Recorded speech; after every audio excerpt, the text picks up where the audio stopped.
자, 로마서 우리가 지금 이제 후반부를 함께 나누고 있죠.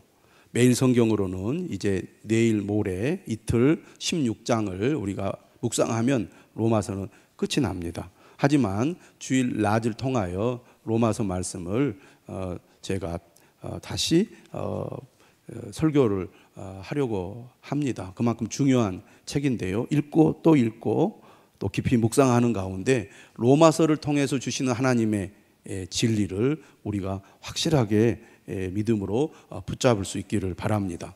자, 로마서는 믿음과 삶이 결코 분리되어 있지 않다는 것을 보여주고 있습니다. 믿음이 중요하잖아요. 오직 믿음으로 의롭다함을 받습니다. 이게 로마서가 강조하는 진리죠.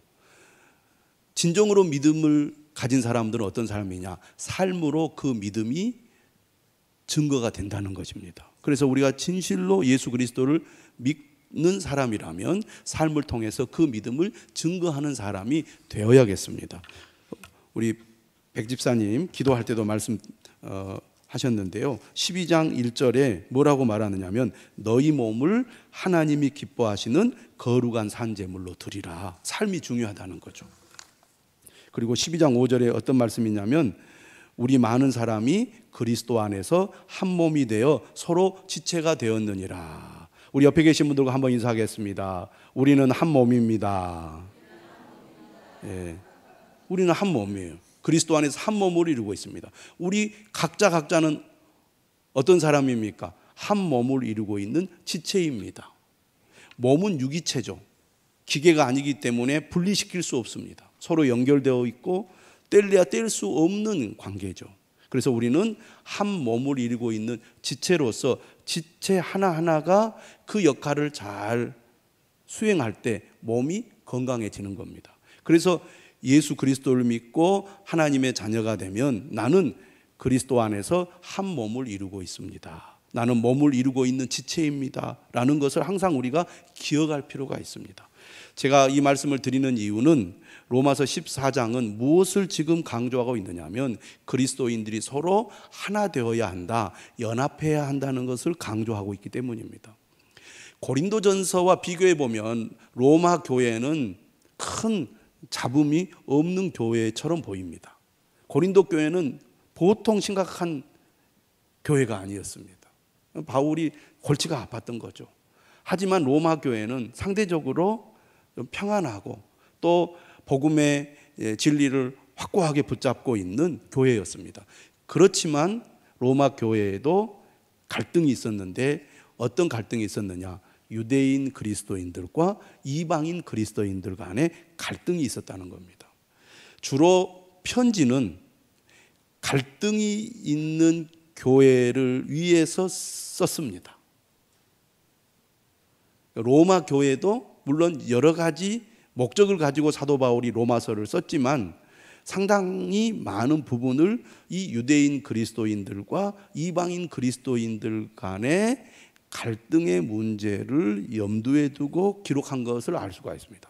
9장부터 시작되는 말씀의 그 큰 흐름에는 유대인과 이방인의 갈등이 그 안에 깔려 있었던 것이죠. 유대인과 이방인은 벌써 배경이 완전히 다릅니다. 이렇게 다른 사람들이 함께 모여서 공동체를 이루고 있다는 것은 갈등의 소지가 있다는 것을 전제하는 것이죠. 여러분, 우리가 예수 그리스도 안에서 공동체를 이루어 한 교인이 되어서 우리는 형제 자매입니다. 주님 안에서 우리가 한 가족입니다라고 말을 하면서 신앙생활을 하잖아요. 그런데 우리가 사람과 사람이 이렇게 부딪히다 보면 나와 다른 점을 많이 발견합니다. 나와 같은 것보다는 다른 것이 훨씬 많아요. 그런데 어떤 사람은 그냥 무덤덤하게 다른 것을 크게 심각하게 여기지 않는 사람도 있지만 어떤 사람은 다른 것이 매우 불편하고 부담이 되고 또 그것 때문에 갈등이 깊어지는 그런 경우도 있습니다. 특히 이제 생각이 다르다 보니까 말로 인해서 상처를 많이 받게 되죠. 그래서 로마서 이 12장 이하의 말씀을 보면 우리는 한 몸이다. 그래서 어떻게 해야 되느냐? 겸손한 마음으로 상대방을 배려하는 자세를 가져야 된다. 이거를 강조합니다. 대표적인 구절이 12장 16절입니다. 12장 16절이 이렇게 말씀하고 있어요. 다 같이 한번 읽어볼까요? 시작. 서로 마음을 같이하며 높은 데 마음을 두지 말고 도리어 낮은 데 처하며 스스로 지혜 있는 채 하지 말라. 겸손한 자세를 가져야 된다는 겁니다. 내가 누구에게 지시하거나 내가 누구를 가르치거나 내가 누구를 판단하거나 내가 누구를 책망하거나 이런 태도를 버리고 겸손한 마음으로 나보다 남을 낮게 여겨야 된다는 거죠. 우리가 살아가면서 제일 어려운 게 뭡니까? 인간관계입니다. 인간관계가 가장 어려운 것 같아요. 그런데 사람은 자신의 생각을 남에게 강요하려고 하고 자신의 생각이 옳다고 주장하면서 다른 사람의 생각을 무시하거나 다른 사람을 비판하려는 태도를 가질 때가 많습니다. 그런데 그러한 태도를 버리고 겸손한 자세로 자기를 낮추고 남을 존중하고 배려하는 자세를 가져야 된다. 이것이 12장 이하를 흐르고 있는 큰 물줄기라고 볼 수가 있는데 14장 1절에 뭐라고 얘기합니까? 믿음이 연약한 자를 너희가 받되 그의 의견을 비판하지 말라. 구체적으로 14장과 15장은 믿음이 연약한 자와 믿음이 강한 자의 관계에 대해서 말씀하고 있습니다. 그럼 믿음이 약한 자가 누구고 믿음이 강한 자가 누구냐? 사도 바울의 결론은 대부분 이방인 그리스도인들이 믿음이 강한 자고 소수인 유대인 그리스도인들이 믿음이 약한 자라고 말을 합니다. 그러면 이 14장과 15장을 어떤 사람의 관점에서 누구에게 이 고면을 하고 있느냐면 사도 바울이 믿음이 강한 자에게 고면을 하고 있는 거예요. 믿음이 강한 너희들이 믿음이 약한 자를 배려하라. 그 첫 번째가 그의 의견을 비판하지 말라입니다. 그러면 믿음이 약한 자, 한마디로 말해서 유대인 그리스도인들은 어떤 믿음을 가지고 있었느냐? 14장 2절 한번 읽어보겠습니다. 시작. 어떤 사람은 모든 것을 먹을 만한 믿음이 있고 믿음이 연약한 자는 채소만 먹느니라. 지금 로마라는 이 도시에 살고 있는 유대인 그리스도인들의 입장에서는 고기가 우상의 제물에 바친 고기인지 아닌지를 구별할 수가 없었어요. 여러분, 지금도 유대인들이나 이슬람 사람들은 음식을 철저히 가리고 있습니다. 그래서 어떤 음식은 먹어서는 안 된다는 생각을 가지고 있지 않습니까? 당시 유대인들이 그런 믿음을 가지고 있었어요. 그래서 우상에게 바친 제물은 결코 먹어서는 안 된다는 생각을 가지고 있었거든요. 그러니까 당시 로마 시장에 팔고 있는 저 고기가 우상의 제물에 바친 고기인지 그렇지 않은 고기인지 구별을 할 수 없는 지금 상태라면 안 먹어야 된다고 생각을 한 거죠. 그래서 그들은 채소만 먹은 겁니다. 그런데 이방인 그리스도인들은 바울을 통해 어떤 이 확신을 가지고 있었냐면 우리가 사도행전에도 보면 베드로가 꿈에 환상을 보잖아요. 그래서 그 정결하지 않는 그 동물을 먹으라고 하나님께서 말씀하실 때 정결하지 못하기 때문에 못 먹는다고 거부하니까 하나님이 깨끗하다고 하는데 네가 왜 속되다고 하면서 안 먹느냐고 책망을 하지 않습니까? 그래서 이제 이방인들에게 가서 복음을 전하게 되는 이야기인데 하나님께서 깨끗하다고 하셨기 때문에 더 이상 음식을 가릴 필요가 없게 된 것입니다. 그런데 유대인 그리스도인들은 태어나면서부터 유대인의 율법과 관습을 따라서 성장을 했기 때문에 할례를 받는 거라든지 음식을 가려서 먹는 것을 철저히 지켜왔거든요. 예수 그리스도를 믿고 난 이후에도 이런 생각을 여전히 그들이 가지고 있었던 것입니다. 그런데 대다수 이방인 그리스도인들이 하나님께서 깨끗하다고 했으니까 상관없다 먹어. 왜 당신은 안 먹느냐? 왜 그렇게 믿음이 없느냐라고 아마 비판을 했던 것 같아요. 근데 유대인들의 입장에서는 그것을 받아들이기가 어려웠거든요. 근데 바울이 뭐라고 말하느냐 하면 3절에 이렇게 얘기해요. 먹는 자는 먹지 않는 자를 업신여기지 말고 먹지 않는 자는 먹는 자를 비판하지 말라. 하나님이 그를 받으셨습니다. 그러니까 먹지 않는 유대인이나 먹는 이방인이나 서로 비판하지 말라는 겁니다. 업신여기지 말라는 겁니다. 무슨 얘기를 하려고 하는 거예요? 이것은 우리가 기독교 신앙의, 다시 말하면 복음의 본질이 아니라는 거예요. 이 음식 문제, 또 절기, 날과 관련된 문제로 지금 이 로마 교회 공동체가 작은 갈등이 있었던 겁니다. 그래서 5절에도 말하죠. 어떤 사람은 이 날을 저 날보다 낮게 여기고 어떤 사람은 모든 날을 같게 여기나니 각각 자기 마음으로 확정할지니라. 이런 비본질적인 문제에서 서로 의견이 좁혀지지 않고 있는 거예요. 그러면 서로 인정하라. 예수 그리스도만이 우리의 구원자라는 사실을 우리가 믿는다면 비본질적인 부분에 있어서는 마음을 열고 수용하고 이해하는 것이 필요하다라고 바울은 이해하고 말하고 있는 것이죠. 둘 다 주님을 위하여 그렇게 한다고 그들이 말한다면 받아들여 주라, 그런 얘기입니다. 그래서 6절에 말하잖아요. 아니, 나를 중히 여기는 자도 주를 위하여 중히 여기고 먹는 자도 주를 위하여 먹으니 이는 하나님께 감사하며 먹지 않는 자도 주를 위하여 먹지 아니하며 하나님께 감사하느니라. 먹는 사람이나 먹지 않는 사람이나 둘 다 주님을 위하여 그렇게 행동을 한다고 주장을 하니 받아들여라, 이해해라, 그런 얘기입니다. 그러니까 초대교회 유대인 그리스도인들과 이방인 그리스도인들이 함께 모여있는 공동체 안에서 이 좁혀지지 않는 의견, 이 갈등을 어떻게 해야 될 거냐. 바울은 믿음이 강한 자가 넓은 마음으로 믿음이 약한 자를 수용하라. 그리고 그들의 이 믿음과 마음을 배려해 주어라.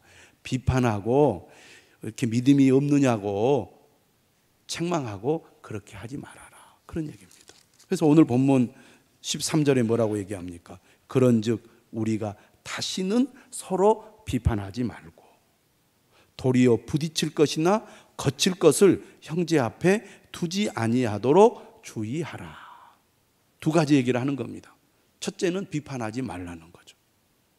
우리는 내가 항상 기준이 되어서 나와 다른 생각을 가지고 있는 사람을 잘못됐다고 판단하고 비판하려는 경향을 가지고 있습니다. 그걸 내려놓으라는 거죠. 그러지 말라는 겁니다. 특히 다른 사람을 판단하고 또 비판하는 사람일수록 자기의 생각이 옳다는 확신이 강한 것 같아요. 그런데 여러분, 내 생각이 항상 옳은 것이 아니죠. 옳지 않을 수도 있다는 것을 내가 인정해야 됩니다. 그래서 나와 다른 사람을 우리가 가르치려고 합니다. 이것은 이렇게 해야 돼, 저것은 저렇게 해야 돼, 왜 그렇게 하지 않아? 이렇게 함으로써 서로 갈등이 심해지는 일이 발생한다는 얘기죠. 두 번째는 무슨 얘기를 하냐면, 나는 옳다고 생각하지만 상대방은 옳지 않다고 생각하는 것을 나는 옳으니까 내 뜻대로 할 거야. 상대방이 어떻게 받아들이든지 말든지 나는 내가 하고 싶은 대로 할 거야. 그렇게 행동하면서 다른 사람을 오히려 넘어뜨리게 하지 말라는 얘기입니다. 강한 자에게 바울이 이야기하고 있습니다. 이런 거죠. 하나님이 거룩하다고 하셨기 때문에 시장에서 팔고 있는 고기가 우상에게 바친 고기인지 아니든지 간에 나는 내 양심에, 내 믿음에 전혀 꺼리낌이 없으니 나는 자신 있게 이 고기를 믿음으로 먹습니다. 할렐루야! 이렇게 이야기하는 거예요. 근데 그러한 생각이 잘못된 생각이냐? 옳다는 거예요. 옳다고. 자, 14장 14절 이렇게 말합니다. 내가 주 예수 안에서 알고 확신하노니 무엇이든지 스스로 속된 것이 없으되 다만 속되게 여기는 그 사람에게는 속되니라. 바울은 강한 자의 편을 들어주고 있습니다. 강한 자의 생각이 맞다는 거예요. 그러나 그렇게 생각하지 않는 사람들은 우상에게 바친 제물을 먹으면 죄를 범하는 것이라고 생각해요. 그들이 그렇게 생각하기 때문에 그것을 먹으면 죄라고 여긴 것입니다. 그것을 인정해 주라는 것입니다. 내가 우상에게 바친 제물을 먹는 것이 아무런 문제가 되지 않는다고 내가 자신 있게 그 음식을 믿음으로 먹는다 할지라도 믿음이 약한 사람이 그것을 보고 어떻게 저 믿음의 사람이 우상에게 바친 제물, 저 더러운 제물, 죄 짓는 행동을 하지? 라고 그 사람을 시험 들게 한다면 믿음이 강한 너희는 믿음이 약한 자 앞에서 그런 음식 먹지 말라는 겁니다. 나는 떳떳해요. 나는 내 신앙에 기초하여 내 행동이 옳다고 봅니다. 거기까지는 맞을지 몰라도 내 그러한 자신만만한 과시하는 행동이 믿음이 약한 사람을 넘어뜨린다면 그것이 죄라는 얘기예요. 그것이 죄. 그 얘기를 하는 겁니다. 자, 그래서 15절에 뭐라고 말하느냐면 만일 음식으로 말미암아 내 형제가 근심하게 되면 이는 내가 사랑으로 행하지 아니함이라. 우리의 행동의 동기가 어디에 있어야 됩니까? 사랑에 있어야 한다는 겁니다. 나의 자신감 있는 행동이 믿음이 약한 다른 형제를 혼란스럽게 하고 넘어뜨리게 한다면 나는 안 해야 된다는 거죠. 왜? 그게 사랑의 동기라는 것입니다.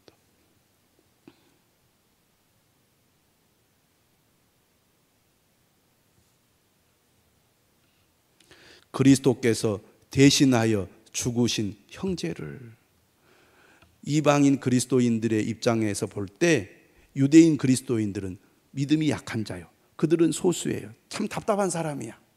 그래도 뭐라고 얘기하냐면 바울은 그들은 우리의 형제다라고 말합니다. 형제라는 표현을 써요. 그리고 그들을 위해서 예수님이 그리스도께서 십자가에 죽으셨다.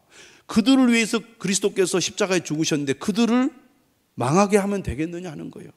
너가 믿음이 있다고, 나는 거리낌이 없다고, 나는 자신감을 가지고 우상에게 바친 제물인지 아닌지 모르지만 나는 당당하게 먹는다고 그렇게 하는 행동이 오히려 믿음이 약한 형제를 넘어뜨린다면 먹지 말라는 거죠. 독일의 유명한 목사님이 한국에 와서 설교를 하게 됐습니다. 설교를 탁 하고 쉬는 시간에 휴게실에 가서 담배를 탁 핀 겁니다. 유럽 사람들은 믿음이 좋아도 담배를 피는 분들이 많이 있거든요. 다 포도주도 마시고 맥주도 마시거든요. 그런데 이제 한국의 목사님이 이야기를 했습니다. 우리 한국인 그리스도인들은 술과 담배를 멀리하는 것을 경건한 신앙으로 여기고 있습니다. 그래서 그분이 독일에 돌아가서 연락이 왔어요. 나는 내가 하는 행동이 거리끼지 않는 행동이라고 믿고 있지만 한국인 그리스도인들을 생각해서 끊기로 했습니다. 네, 그런 거죠.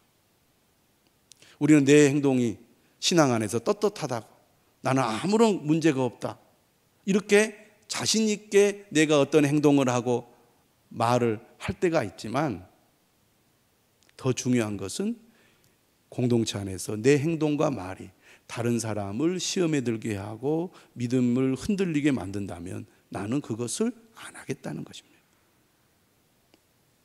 그래서 16절에 뭐라고 말하느냐면 그러므로 너희의 선한 것이 비방을 받지 않게 하라. 나는 선한 의도를 가지고 나는 선한 마음으로 그러한 행동을 했지만 믿음이 약한 자들이 볼 때는 저 사람 나쁘다고, 저 사람 죄를 짓는 거라고, 저 사람은 악한 행동이라고 비방할 수 있다 그 말이에요. 그러면서 17절 한번 같이 읽어보겠습니다. 시작. 하나님의 나라는 먹는 것과 마시는 것이 아니요 오직 성령 안에 있는 의와 평강과 희락이라. 먹는 것과 마시는 것이 본질이 아니고 그것이 핵심 가치가 아니라는 것입니다. 어떤 음식은 먹어도 되고 어떤 음식은 먹어서는 안 된다. 어떤 날은 꼭 지켜야 되고 어떤 날은 꼭 어떤 날을 지키는 것이 중요한 것이 아니다. 그게 본질이 아니라는 거죠. 오직 성령 안에 있는 의와 평강과 희락이라. 하나님 나라의 본질, 가치는 뭡니까? 예수 그리스도로 말미암아 우리가 의롭다함을 받는 겁니다. 예수 그리스도로 말미암아 하나님과 화목한 관계가 되는 겁니다. 예수 그리스도로 말미암아 우리가 영원한 소망을 가지고 오늘 기뻐하는 것이죠. 그래서 하나님 나라를 추구하는 사람은 의를 추구하고 평강을 추구하고 희락, 기쁨을 추구하는 삶을 살아가는 것입니다. 나의 교만한 행동 때문에 불의한 일이 일어나거나 평강이 깨지거나 기쁨이 사라진다면 그것은 하나님 나라를 위한 것이 아니라는 얘기죠. 이렇게 의와 평강과 희락을 추구함으로써 그리스도를 섬기는 자는 하나님을 기쁘시게 하고 사람에게도 칭찬을 받게 된다는 것입니다. 그러므로 우리가 화평의 일과 서로 덕을 세우는 일을 힘쓰나니 12장에서도 말했죠. 할 수 있거든 모든 사람과 더불어 뭐라 그랬어요? 화목하라. 겸손한 마음으로 나보다 남을 낮게 여기고 남을 배려하고 비판하지 않을 때 우리는 화목한 관계를 만들어 갈 수 있습니다. 좋은 교회는 연합하는 교회, 하나 되는 교회, 그리고 화목하는 교회, 화평이 있는 교회입니다. 그래서 교회를 세워가야 되는 거예요. 우리가 하나 되어 화목을 추구할 때 우리 교회가 든든히 세워져 갈 줄로 믿습니다. 삶의 문제와 갈등, 어려움이 있는 사람들이 주님 안에 와서 평강을 얻고 서로 기도하고 서로 격려하고 서로를 세워줌으로써 믿음의 뿌리를 깊이 내리는 그런 일들이 일어날 때 그 교회가 좋은 교회가 아니겠습니까? 그러므로 20절 음식으로 말미암아 하나님의 사업을 무너지게 하지 말라. 하나님의 사업은 뭐예요? 교회 공동체죠. 이방인 그리스도인들과 유대인 그리스도인들로 구성되어 있는 로마 교회가 내가 잘났다, 내가 옳다 이렇게 자신의 옳음을 주장하는 가운데 교회 공동체가 무너진다면 그게 될 일이냐 그 말이에요. 만물이 다 깨끗하되 거리낌으로 먹는 사람에게는 악한 것이라. 믿음이 약한 자를 배려하는 말이죠. 고기도 먹지 아니하고 포도주도 마시지 아니하고 무엇이든지 내 형제로 거리끼게 하는 일을 아니함이 아름다움이니라.